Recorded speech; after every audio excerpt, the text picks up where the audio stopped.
C'est un sujet complexe auquel nous faisons face. Écoutons également Jean Della Monica qui nous explique que pour lutter contre la congestion hospitalière, il faudrait redéfinir le rôle des médecins libéraux et leur implication dans l'hôpital public en France.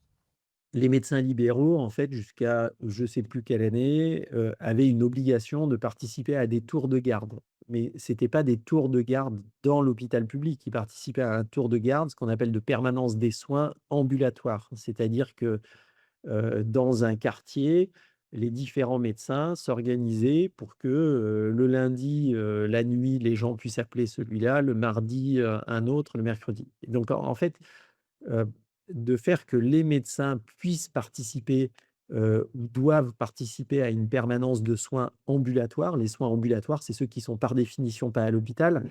Alors oui, c'est une évidence que ça peut participer à désengorger les urgences parce que la pathologie qui est, nocturne, on va dire, prise en charge par un médecin qui se déplace au chevet du patient, et qui peut régler le problème et qui donc évite une hospitalisation, ou en tout cas un déplacement aux urgences, oui, ça évidemment, ça peut participer à décongestionner.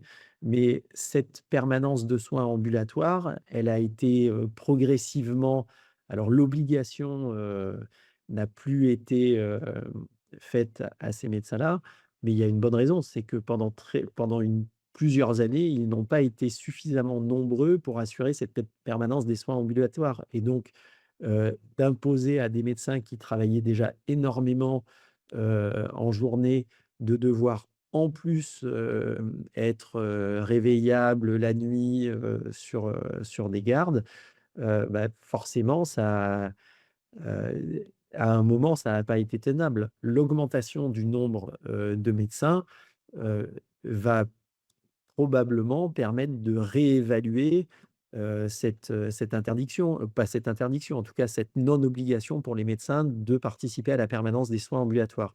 Après, c'est pas nécessairement que eux doivent venir dans l'hôpital. Le métier d'urgentiste, c'est devenu un vrai métier, hein. Avant, c'était des médecins, notamment des médecins généralistes qui faisaient tourner les urgences des hôpitaux.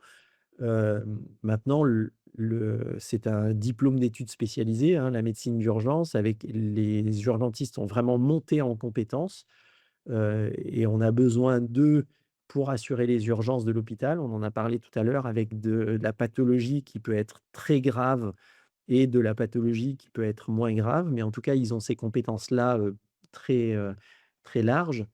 L le médecin, généraliste qui est dans son cabinet, il a toutes les compétences pour prendre en charge, des patients non seulement sur le jour et la nuit, à condition qu'il y ait pas cette sévérité-là. Donc vous comprenez, c'est pas nécessairement d'amener les médecins généralistes à revenir faire des gardes aux urgences, c'est plutôt la réflexion de dire, le médecin généraliste qui travaille la journée, dans son quartier, remettre en place des tours de garde, donc la permanence de soins ambulatoires, gérés par eux au lieu dans leur cabinet.